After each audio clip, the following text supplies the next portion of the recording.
All right, guys, I'll be honest. I've avoided talking about this one, but now I do actually want to say some things. I know that was probably a stressful thing.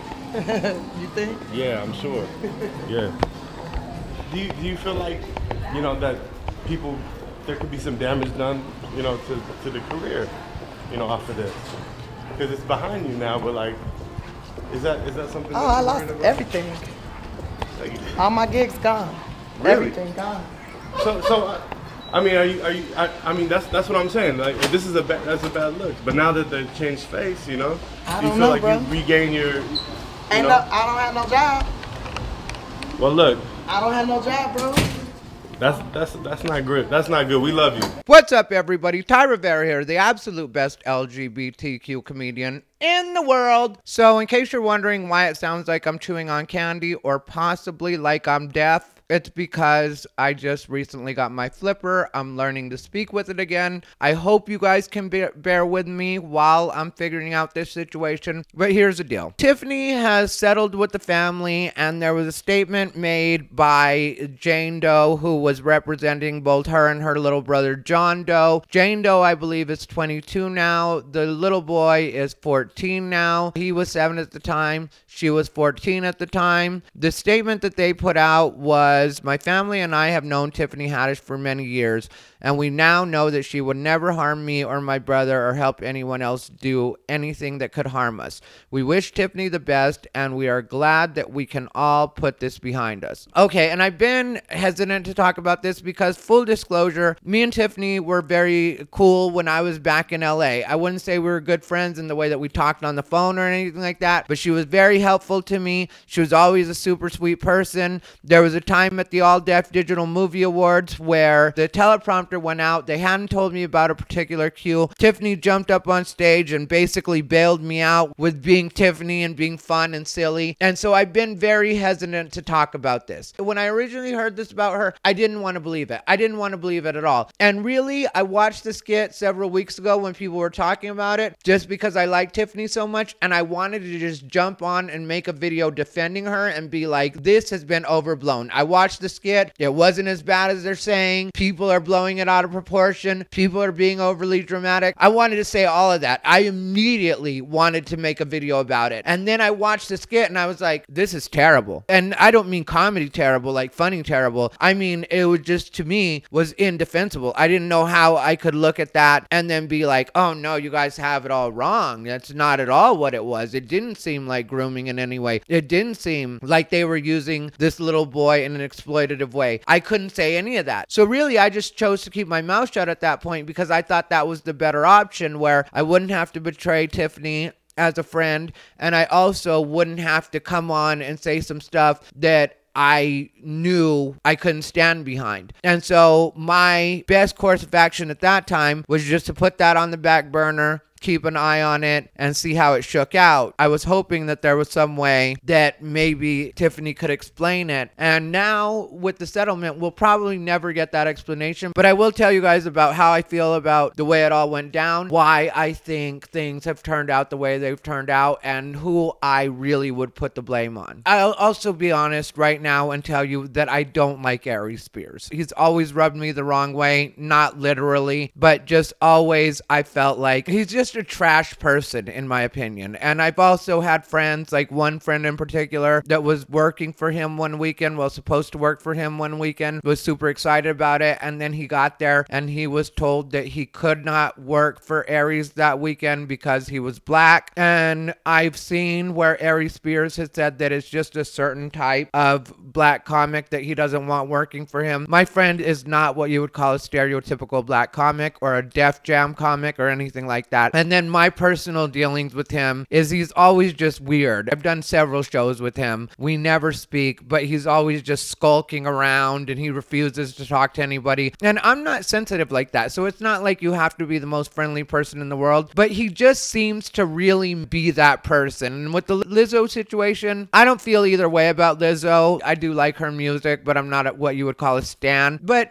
just the way that he handled that is just like, I don't think he's in touch with reality. Even even the fact that he said he was handsome, it's like, no, you're not. In whose book are you handsome? You're just not that guy. Anyway, also, if you're watching, please like, comment, and subscribe. Comment anything. It does help me on the algorithm. Put a tooth in the comments if you don't know what you want to put. We'll go with the tooth emoji. So here's the deal. I watched the skit back when everything was going on, and because I like Tiffany so much, I didn't want to talk about it because I couldn't find a flattering way to paint her. And then when I found out that the kid's mother was actually friends with Tiffany, then I really felt like, well, that's really abuse on more than one level, which I'm not saying that Tiffany abused those kids. I think she had a terrible lapse in judgment. I don't think there was anything appropriate about that skit. I don't think that that's the way that children should ever be used in any kind of media at all. I just don't. I don't think kids are prepared for that. I do see why the little boy said that he was traumatized, because in the paperwork, because I also watched a video that was a very good video that I'll put the link down below. I wish I could remember the name of the woman that did the full breakdown, but she went through all of the papers, and there's some pretty terrible things that the kids allege, or that boy alleges. But one of the things that he alleges is that he's dealing with anxiety and depression. He stays to himself a lot, and Jane had to enroll him into therapy, and this is the letter he wrote while in therapy. I think it's important to get this out of my system because what they did to me has really effed me up bad. I don't got no friends. I don't trust nobody. I'm scared of adults. I refuse to be recorded or take pictures because I'm scared of weird ass adults trying to do nasty stuff to me again. I spend all of my time in my room and do not go anywhere because I don't trust anybody. I do not like the way Tiffany treated me after I did everything her and her friend made me do. She tricked me into some gay shit with her friend and effed my life up. I am not gay, and they tried to make me gay, and her friend made me do gay stuff with him. I had to kick and scream and cry, and Tiffany came and told me to let him touch me. When I kept crying, Tiffany got mad at me, told me to get dressed, and took me home. I remember her yelling at me in the car, telling me that I would never get on TV acting like that. I remember I still felt sleepy from the drink and happy face candy they gave me and fell asleep in the car. When we got home, she told me to tell my mom I had a nice time and gave me and my sister $100. Tiffany always called and talked to me and my sister, but after my mom found out about the video, she stopped calling us. I hate Tiffany and her friend for trying to do gay stuff with me. Now that I am older, I understand that it was not my fault and that I am not gay just because they were on some gay shit. I hate my life. I hate that I don't got no friends. I don't do video chat and I don't go anywhere because I don't want nobody to say I'm the gay boy in that video because I am not gay. Tiffany friend gay and he like little boys. I feel ashamed that I was not big enough to fight back when they took my clothes off and made me take a bath with a grown-ass man, do nasty stuff and rub his back. I am scared to make friends or go anywhere with my mom's friends. I don't want to show my face because I don't know who has seen the video. I think it is real effed up that they would do that to me because I was just a little kid. They pretend to be nice to me and touch my body and make me do nasty stuff because they nasty, not me. I know now that they are effed up for what they did to me and none of this is my fault. Whoever directed it, I think, also needs to be in trouble. I want to mention that. But the way that they directed it and the things that they had him doing, I got to be honest, they made this poor little boy bounce up and down like he was a thought. And I'm not being funny when I say that, but literally, if you were to see the skit yourself, that's what they do. They have him bouncing up and down like he's a video hoe. And like, it's supposed to be from the perspective of what the file is seeing, and it's just not appropriate and it's not good. And finding out that Tiffany was actually friends with the mother, like I said, to me that is double abuse, because if you're really friends with someone and you're almost, because like from my understanding it was almost like Tiffany was like an auntie to these kids, you know, she's always around. The mother has known her for several years, and you know, as an uncle, I can tell you firsthand that if I were to go to my sisters and I said, hey, I've got this thing, it's for Nickelodeon, it's on the up and up, they would trust me and they would let me take their kids to do this particular thing because I am their uncle. When it comes to the mother, I don't really know that I can blame her. I don't know anything about her, and I will say that, like I said, since I know the amount of trust that my sisters would have in me if I asked to use their kid for a particular skit, I can't say that I blame the mother, because how could the mother know that this was going to be something other than what she was told it was going to be. If you're trusting somebody as a family member, somebody is a family member, then I don't really know how much you can blame them, because at a point it is like, yeah, sometimes you do trust people with your kids. Like, you think about it, when you send your kids to have a sleepover with friends, you're trusting the other parents. Sometimes you do trust people with your kids. And if it is true and the mother was some sort of charlatan or in some way shady, does that mean it's okay to be abusive or exploitative with her children because she's maybe not the best person? Maybe the kids are still innocent and still have a right to maintain their innocence, even if their mother is some sort of scam artist. I don't know if that makes sense, but to me, that seems to hold some kind of logic. So that's the way I see the Tiffany situation, is that she never should have violated the mother's trust that way and said that it was, if that's the way it happened, because it's alleged that that's what had happened, and we'll probably never know, because I doubt Tiffany's allowed to really speak on it. You know, that was probably part of the settlement. Plus, she probably wants to put this all behind her. She said that she has lost gigs, like she has no work on the books, and I can see that happening, because if you were to read the actual allegations and what was alleged in the lawsuit. According to Jane Doe, the day of the incident, Tiffany and Aries groped his private part, his behind, his chest, his legs, all without his consent. And get this, he says that Aries revealed his erect private part when he undressed and required Jane Doe to put body oil on him. And you know that the studios have people that's their job. The legal department, that's what they do. The agents, the managers, they all have people that's what they're in charge of. So they definitely do know what was alleged. And when those kinds of things are alleged, you can't just decide, oh, well, we're just going to go ahead and completely disregard that. You're dealing with kids here, which some people have tried to come at the kids, and I don't mean public, like privately that I know of, but publicly. I watch Comedy Hype. I see Pierre, who I like Pierre from Comedy Hype, and I'll link that down below. But a lot of what he says is off, just when he's talking about kids and saying that, I just don't understand how we pocket size people. Like, well, we can exploit grown folks, women, girls, or ladies, but children, no. But to put children in a situation that only children are not to be touched with, let's not mess with anybody, man. Let's not do that to anybody in a negative light. Yeah, we're supposed to be more protective of kids. We are. Adults are one thing, and I agree with changing the channel if you don't like something or something like that. But when it comes to kids, yeah, we as adults do have a responsibility to be protective of kids, to try to make sure that kids go through as little trauma as they possibly can. There's no way we can stop that 100%, but we should be more protective of kids. It's just the way things have to work. And they dropped the lawsuit with prejudice, which means that it cannot be picked back up. It's just done. A lot of people are saying, oh, this is a money grab and it was a shakedown. Well, if it's going to be hard and there's going to be a different burden of proof, and also I've read that in a criminal suit, they can plead the fifth more than they can in a civil suit, then obviously you would go for the civil suit because they'll be forced to answer more questions. It's a different process, the way that it all works out. And of course, I don't have to tell you guys, but I'm not a lawyer, so I don't know exactly how that works out, but I've read that from several different sources, so I do believe that to be what it is. So that's one of the reasons that people would go civil suit rather than criminal. And so,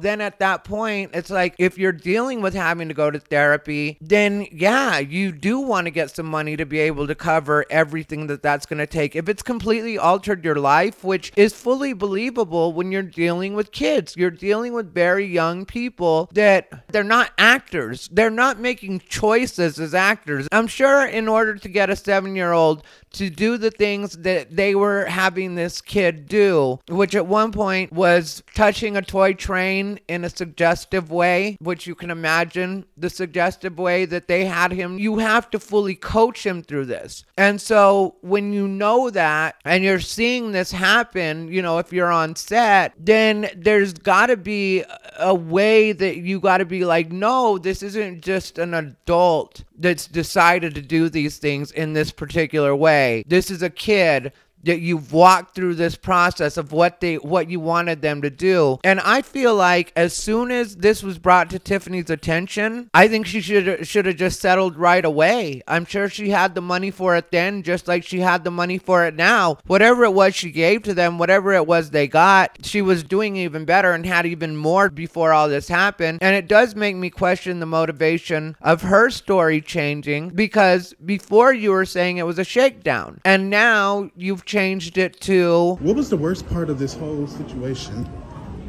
I was concerned about the kids. Kids. Yeah, I was really concerned about the kids, making sure they were okay. Right. If they were your concern now, then why wouldn't they have been your concern from the beginning? If that's always been your concern, then why wouldn't you put yourself in a place where you're like, okay, maybe when I was young and hungry, or younger and hungry, I didn't realize that this was that big of a deal. But now that I've had time to reflect and I'm older and I'm in a different position financially, because that's the other thing that people forget, was Tiffany was truly struggling. She doesn't come from a privileged background at all. Back when I knew Tiffany, she would sell bags after her shows that weren't even like her merch. It was like the kind of bags, and she wouldn't mind me saying this is just 100% true. It was the kind of bags that you would see at the swap meet, like the, you know, shiny, like almost lame type red ones, blue, silver, and she would sell them for like $20, $30, but it wasn't even like it said Tiffany Haddish on it, and she would just sell them to make ends meet. She's been very honest about this. So I could see her thinking, well, they're going to take care of these kids and it's not going to be that big of a deal. We're just going to use them for these skits and that's what it's going to be. And maybe at that time she didn't see how inappropriate it was. Also, the other thing that people have to remember is a lot of times when you shoot these kinds of things, you'll be in another room doing something else, or you'll be eating, or there's a lot of, I mean, like, I've been around when a lot of stuff has been shot, like as far as internet stuff went for other friends, and even some higher end stuff where you're in another room, they're shooting in the room, you don't know what's going on in there because you're not in there, so you don't know what's going on always. But again, if you're friends with the mother and you are like, I'm going to take care of these kids, I need to use these kids for this particular skit, then I do feel like you as the adult are in charge of those kids. So Tiffany at a minimum should have made sure that she was in the room for everything that those kids were involved with. So when those kids come back and people are like, well, why would they come back years later? Well, what had supposedly happened was Haddish verbally explained what was expected of plaintiff Jane Doe and then showed plaintiff Jane Doe how to give including movement, noises, moaning, and groaning. Upon information and belief, Haddish coached a minor into giving simulated while Spears watched, physically, emotionally, and mentally uncomfortable. Plaintiff Jane Doe mimicked the act that Haddish and Spears wanted her to do so she could go home. Haddish and Spears left the minor, plaintiff Jane Doe, with no other option but to submit. After the scene, Haddish paid plaintiff Jane Doe $100 and sent her home. In the summer of 2013, Haddish solicited plaintiff Jane Doe, who was 14 years old, to engage in the production of a sexually suggestive video. Until this point, Haddish was a role model to this 14-year-old victim. Upon information and belief, Haddish groomed the child victim, gained her trust, and created a false sense of security. Haddish stated that this was her way of helping the child victim get on television and that the video could be added to the child's film reel. Upon information and belief, Haddish performed a similar scene in her movie Girls Trip, where plaintiff Jane Doe unlocked a repressed memory and realized the severity of what happened to her. Upon information and belief, Haddish groomed the 14-year-old victim and feigned having her best interests in mind. And then that's when they went after Tiffany, was after that. And these kids aren't rich either, and neither is their mother. So when you're looking at actually having to go to therapy and you're dealing with the repressed memory and you're a kid like that, and I can see how it's not the same as being like an adult. And because we've all had stuff like that as adults happen to us, or I know I definitely have, where later on I'm like, I probably shouldn't have done that, or I'm not so happy with that, or the fact that I felt pressured pressured to do that, or, you know, but as adults, I do feel like there's a higher threshold where as adults we have to be like, okay, that was me making that decision. But when you're kids and you're in this intimidating situation, again, it's something different. It's not the same as adults making these mistakes. So I just completely do side with the kids on that. And I do think that Tiffany had a huge lapse in judgment by not taking better care of the kids to begin with. I think it was a huge lapse in judgment that she lied to the mother and said that it was going to be a Nickelodeon thing, allegedly lied to the mother and said that it was going to be a Nickelodeon thing, and that was far from a Nickelodeon thing. I think it was a huge lapse in judgment that later on they said that the little boy was difficult and that, you know, basically he wasn't going to work, because that further traumatizes him, because now he feels like, or I would imagine he feels like, I did everything that was asked of me in the moment, and then I still was told that I wasn't good, or they told my mother that I wasn't good for what I was supposed to do. The mother had asked repeatedly to see the footage and what had gone on. Aries wouldn't give her the footage or let her see it because he said that it had to be edited, and then he said it was unusable, and then it turned out posted on Funny or Die. And so there's just so many ways that I think this was mishandled, and I really do just keep going back when the kids hit Tiffany up originally, or the mother hit Tiffany up originally and said, let's just settle this and just compensate me for whatever it was, whether it's therapy or whatever it was these kids needed. Just for Tiffany to have said, okay, let me get in contact with my legal team, because I'm sure Tiffany had access to a legal team by that time. She was a huge star. Just to say, let's get with my legal team, make sure that this does not turn into a shakedown. I'll cover you. I'll make sure that everything you need gets taken care of. Let's just not make this into a big thing. I'm sorry about my lapse in judgment. I think all of that should have been done before it was made public. So while everybody else is blaming the kids and the mother and saying this is the way they should have handled it, that's the way they should have handled it, in my opinion, Tiffany is the one that should have handled it better when it was actually brought to her attention. And so while I will say that I'll give Tiffany the benefit of the doubt and say that maybe she didn't realize everything that was going on, but it's kind of hard. Like, I think that's why she went ahead and just settled, was because when they say, because the girl says that for her part, Tiffany was the one that was personally instructing her to do these things, then for me, it is kind of like, yeah, then I can't really say that Tiffany wasn't wrong for that. And I guess that's hard to say because, like I said, Tiffany was always good to me. And so she used to make sure I got work at the Laugh Factory San Manuel all the time because she was regular host there. I mean, she looked out for me quite a bit. So I can definitely understand why some comedians aren't talking about this or refuse to talk about it. Ari Spears, I think he'll always just be a trash person. And there's a guy that I've known a long time from Phoenix, and we're friends. Andy, his co-host, Andy Steinberg, they do the podcast together. And now Ari Spears' Twitter has been deleted. It's suspended. So I don't know what that's about either. I'm anxious to find out about that because his only statement was, I hope y'all keep that same energy. But he's just always going to be an example of a person who's too proud to just admit when he's wrong or just say like, hey, maybe that was wrong. I think that's more than you'd ever be able to expect from an Ari Spears type personality. Who, like I said, my experience with Aries is limited. I wouldn't say I know him because we haven't had a bunch of conversations. I don't think we've even had one actual conversation, but just from what he presents himself publicly as, I would say that he's not the type of person that's ever going to come to terms with that, or if he does, it'll be years and years down the line. So anyway, let me know what you guys think down below in the comments. This has been Thairivera, the absolute best LGBTQ comedian in the world.